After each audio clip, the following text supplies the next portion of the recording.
Saliba here with Nokia Canada. We're talking about the Nokia Lumia line of Windows phones that we've released today at Nokia World, and we've got a mirror event here in Toronto that really kind of showcases the 710 and the 800 that we've got on site today. So the 800 is the first one I've got here in hand. This is really kind of our greatest expression of iconic design, fluid use, engaging use with the Windows Phone operating system, all around a really great looking piece of hardware. So we want to run through Windows Phone 7.5 and how Nokia devices really make the best of that experience. So right when we start the Lumia 800, one thing that's nice about the whole experience that we're looking at here is it's consistent across not only the 800 but the 710 as well.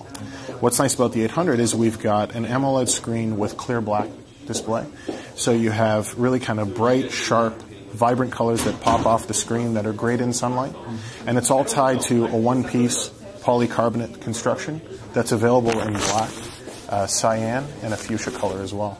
So the cyan really kind of gives it a lot of character to the device as well. And that's a Nokia color, right? That's a Nokia color, exactly. So within the device itself, we've got an 8-megapixel camera with Carl Zeiss lens on the back there. We've got a 1.4 gigahertz processor running the entire experience as well. So everything is very, very fast, very fluid, and more importantly, it's very accessible. So this is an operating system that's really kind of built around people. A great example here is the People Hub, where I've got some people already populated in the device. These people can be aggregated from anything. So from Windows Live, Facebook, LinkedIn, or Twitter. And then inside those people's contacts, when I've got them all kind of amalgamated into one, I get all the information that I have with about them, as well as kind of a what's new. Right? The next part of that is I'm able to see history. So the history of how I've spoken to those people through text, through email, through a phone call, anything like that is actually aggregated right in the People Hub as well. So that kind of hub mentality goes across a bunch of different functions inside the phone. Microsoft Office is native and built in. It has access to the 25 gig SkyDrive that comes free of charge with the device. Okay. So on the SkyDrive, I can load Office documents like Excel, Word, and PowerPoint documents, as well as OneNote documents. So each device gets 25 gigs. Yeah, exactly. So if I save as many documents as I like onto the SkyDrive, I can then open and edit them, or even pin them directly to my home screen. On the SkyDrive as well, I'm able to save photos or upload photos as I take them. So when I create those photos or go back into my camera roll, when I open my albums, I can actually see photos that are held locally, but seamlessly I can also look at photos right on the SkyDrive. So that's pulling down from the SkyDrive now. And for the user, it's not something that's necessarily delineated between what's local and what's not. It's something that always follows them as they go between devices or from phone to PC or anything else that can access the SkyDrive as well. So great example there. I've got my photo. I can save it locally. I can use it as a wallpaper. I can even tag people in the photo. So has Nokia created any specific software that's unique to these phones? Absolutely. So apart from being able to run the Windows Phone 7.5 operating system very, very quickly and seamlessly, we also have some great applications that really kind of make it easier to move to a Windows Phone and to get the best out of a Windows Phone and really kind of still leverage some of the great assets that Nokia brings to the whole ecosystem. So right off the bat, we have a specific contacts transfer application. This allows anybody with an old Nokia device, but also an iPhone or an Android or a BlackBerry, to very easily connect through Bluetooth to the new device, pull all their contacts with all the details that are tied to those contacts, so very specific things like photos or anything like that, straight to the device so they can start working seamlessly. From there, they've got access to the Microsoft Windows Phone Marketplace, but you've also got something that we call App Highlights. So App Highlights gives me kind of a more local and a more focused perspective into the marketplace so that I can find applications that are relevant to me based on region. These are hand-picked, so I can go between, for example, top ranked, top apps, or I can just kind of, I can just have it surprise me. Every time I shake it, it comes with a new app. Oh, okay.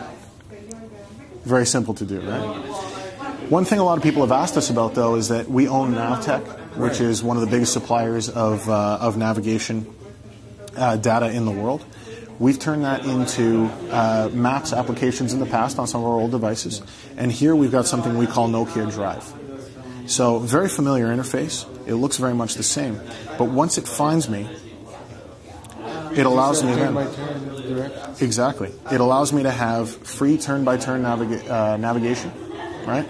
In any country that's supported in any language that I can download, and then from there, I can actually manage maps so that I'm not using data as I navigate.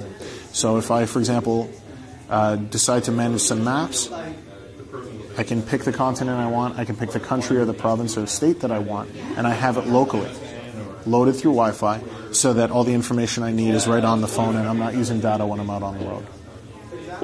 Very, very simple to use, and more importantly, it's very intelligent. It gives you things like automatic rerouting and a lot of the same great features that you're used to with our mapping solutions. I have a question. Does this update on a regular basis?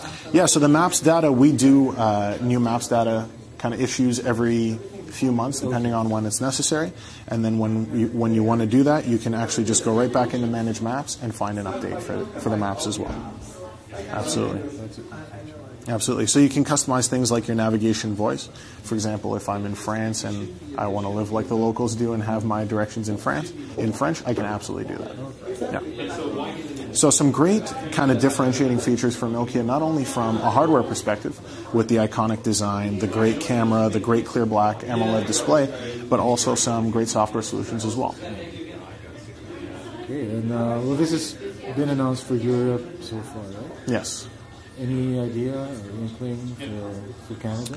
So we're going to be getting some confirmations and some announcements in 2012 in terms of product availability.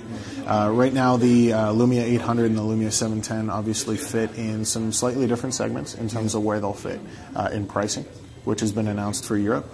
But because in Canada or North America, really, we are more of a carrier-driven market, we're always working with the carriers to make sure we've got the right products in the right segments, and we've got the products working exactly the way they should on their networks with the right settings and optimizations as well. So you'll see more of that in 2012. Right. What would be the key differentiators between the two models?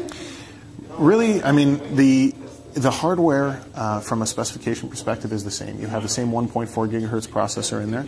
The Lumia 800 is a 16 gigabyte device, 8 gigabytes in the Lumia 710. This is an 8 megapixel camera with a Carl Zeiss lens on the back, so it gives you those great, bright, crisp photos. The 5 megapixel camera on the 710 still does a great job. It still has a flash, everything like that. And more importantly, it's just a matter of design, fit, finish, feel. This is available in black, cyan, and magenta, whereas the Lumia 710 is available in black and white. And you also have metal. It's plastic. Yeah.